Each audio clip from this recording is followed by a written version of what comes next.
حدیث نمبر 2761 حضرت عائشہ رضی اللہ تعالی عنہا سے مروی ہے، رسول اکرم صلی اللہ علیہ وسلم نے فرمایا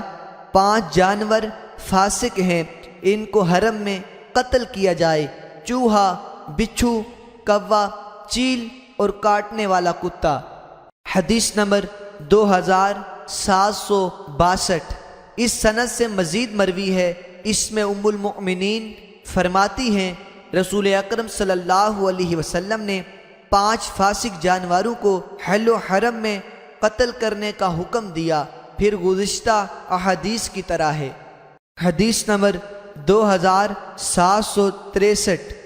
حضرت عائشہ رضی اللہ تعالی عنہا سے مروی ہے، رسول اکرم صلی اللہ علیہ وسلم نے فرمایا 5 جانور ایسے ہیں کہ وہ تمام فاسق ہیں، ان کو حرم میں قتل کیا جائے: کوا، چیل، کاٹنے والا کتا، بچھو اور چوہا۔